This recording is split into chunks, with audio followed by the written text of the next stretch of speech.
Much for this introduction and the kind words. Ladies and gentlemen, colleagues, dear friends from the Counter-Extremism project, thank you all for joining this webinar today, and thanks so much to Hans-Jakob Schindler and the CEP for giving me the opportunity to provide some opening remarks for the discussion on the threat posed by transnational violent right-wing extremism and terrorism in Europe and the US.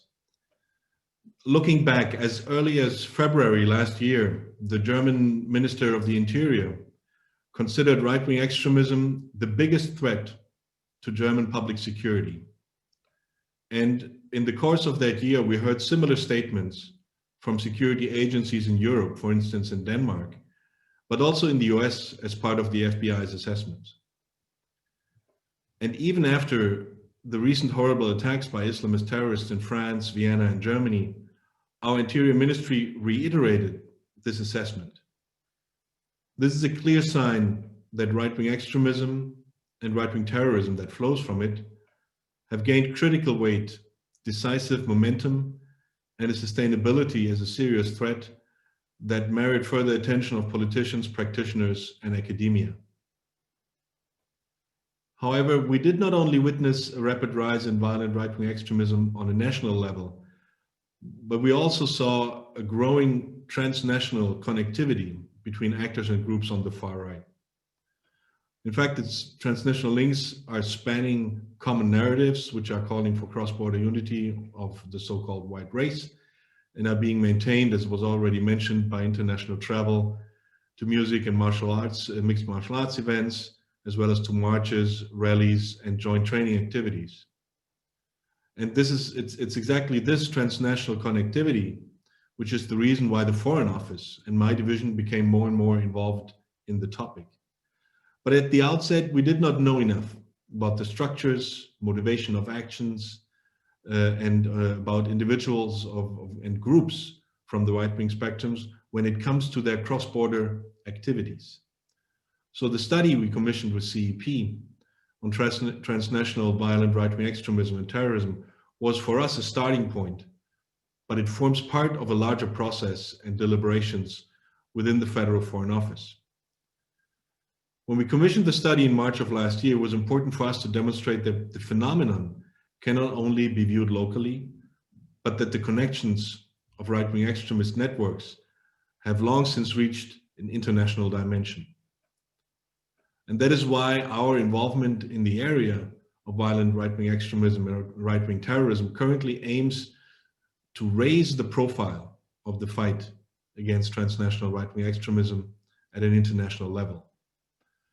The study which CEP has so successfully conducted is for us a major building block in this regard.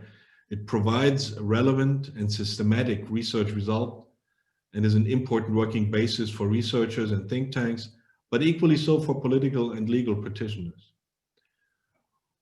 On our side, we were able to introduce the topic for the first time as part of last year's Council conclusions on EU external action on preventing and countering terrorism and violent extremism. In order to better jointly address this topic with our partners, we continued to raise the issue during our EU presidency in the second semester in the relevant working groups, and also as part of our agenda as non-permanent member of the UN Security Council. And although both of these memberships presidency have now ended at the end of December, we will continue to do so throughout this year. For us, as next steps, it will be important to acquire broad and systematic knowledge of the transnational networks of right-wing extremists, with a mid to long-term aim to develop joint action. But again, I have to remind that we are still at a starting point. We need to further share information on groups and activities, develop joint understanding, definitions and categories, exchange best practices when it comes to law enforcement, prevention and de-radicalization. And a major challenge in this regard for the international community is, for example, the collection of data on violent right-wing extremism and right-wing terrorism to the same extent and on the basis of consistent criteria. The follow-on work can therefore be a stimulus and a useful tool for our countries to achieve a more systematic look at the legal and political framework conditions in our countries as well as comparable standards when categorizing actions of violent right-wing extremists. Because despite the differences on the national levels, as the different country studies in the report demonstrate, there are similarities and connections which we can only tackle jointly with cross-border initiatives, whole-of-government approaches, and whole-of-society measures.